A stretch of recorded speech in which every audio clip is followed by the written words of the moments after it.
Yo les gars, on se retrouve aujourd'hui pour une toute nouvelle vidéo qui sera vraiment très courte, juste pour parler et faire le point sur les dernières actualités de ces 24 heures du côté du Barça. Ça sera une vidéo très courte pour revenir sur l'actualité de ce qui s'est passé au Barça depuis ces 24 dernières heures. Donc on commence tout de suite avec Ousmane Dembélé encore une fois, hein, car en effet son contrat, donc vous le savez, il a pris fin aujourd'hui. Donc il est actuellement sans club, il est libre de tout contrat. Donc personnellement je sais pas ce qu'il va faire, voilà, je sais pas ce qu'il fait, ce qu'il attend avec son agent qui visiblement voilà, visiblement ne l'aide pas. Je sais pas, je pense qu'ils sont omnibulés, je sais pas, j'ai envie de dire qu'ils sont omnibulés par l'argent. Donc j'ai l'impression qu'il est perdu avec son agent et qu'il croit que le Barça a son temps. Sauf que pour moi le Barça ne peut pas se permettre de patienter indéfiniment.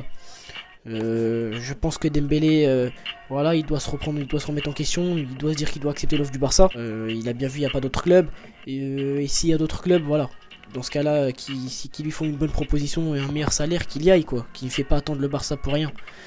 Donc voilà, en tout cas, j'ai hâte de voir ce qui va se passer dans les prochaines heures par la suite sur ce dossier, mais bon, voilà. On poursuit avec la deuxième info qui est Franck Kessié et Andreas Christensen, donc qui devraient être présentés les 7 et 8 juillet. Donc j'ai vu, on a été mis au courant comme quoi l'agent de Franck Kessié était présent dans les locaux du club, sûrement pour finaliser les derniers détails de son contrat. Donc voilà, moi je suis content parce que Franck Kessié, je l'ai déjà dit, c'est une bonne signature pour 0 € en plus. Un très très bon coup réalisé par le Barça. Voilà, j'espère qu'il apportera, donc je pense qu'il va alterner avec Busquets. Voilà, je pense qu'il alternera avec Busquets. Ou alors Xavi, je pense qu'il mettra Busquets, il mettra Pedri et Kessié, voilà, ou alors il mettra Kessié en 6, il alternera avec Busquets, hein, voilà, et il mettra Pedri Gavi au milieu. On poursuit avec la troisième info, donc c'est le dossier Rafinha, donc c'est la grosse info du jour. Donc d'après les informations de Gérard Romero, donc le Barça et Leeds auraient trouvé un accord autour de 60 millions d'euros. Donc voilà, si Dembélé prolonge, si Dembélé ne veut pas prolonger, bah voilà, je pense qu'il faut aller sur Rafinha maintenant, parce que pour moi le Barça a fait ce qu'il peut pour prolonger Dembélé, mais lui et son agent, je sais pas ce qu'ils attendent. Voilà, j'ai envie de dire, si Dembélé ne veut pas prolonger, je pense que voilà, on doit aller sur Rafinha, parce que pour moi le Barça, voilà, ils peuvent pas se permettre d'attendre indéfiniment. Donc voilà, et pour moi Dembélé, voilà, faut qu'il arrête, hein. Faut qu'il arrête, je pense qu'il exagère là. Je sais pas s'il se moque du Barça, mais bon.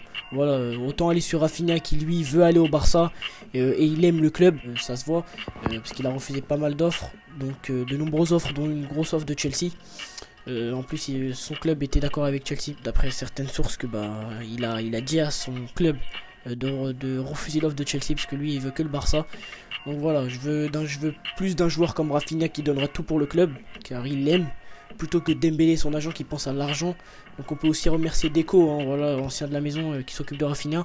Et je suis content finalement si Rafinha vient, parce que voilà, je préfère d'un joueur qui aime le club et qui donnera tout pour le maillot, plutôt qu'un joueur qui voilà, jouera pour l'argent. Donc voilà.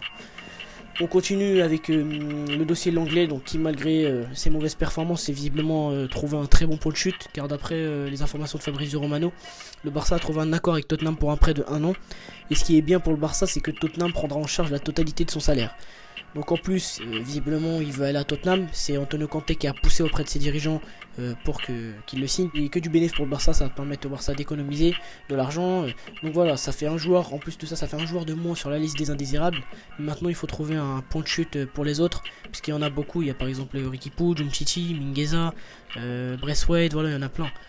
On poursuit avec la dernière info, les gars, qui est donc le départ de Luc de Jong, que je respecte parce que c'est un grand professionnel, car même s'il n'a pas joué souvent cette saison, les rares fois où il a été titulaire, lors de ses entrées en jeu, il a été décisif, et il nous a sauvé pas mal de fois, comme face à Mallorca, l'Espagnol, l'Evente, il me semble qu'il avait marqué aussi un but à la tête face à Bilbao. Donc voilà, ce genre de joueur là, je les apprécie beaucoup, parce que même s'il joue pas beaucoup, il se donne à fond les rares fois où il joue, et il reste professionnel. Donc voilà, là apparemment il va retourner chez lui aux Pays-Bas, au PSV. Donc je lui souhaite tout le meilleur et j'espère qu'il refera un beau passage. C'était tout les gars pour cette vidéo, n'hésitez pas à vous abonner, à liker, à partager. On se retrouve pour une toute prochaine vidéo. Ciao, vive le foot et Visca Barça.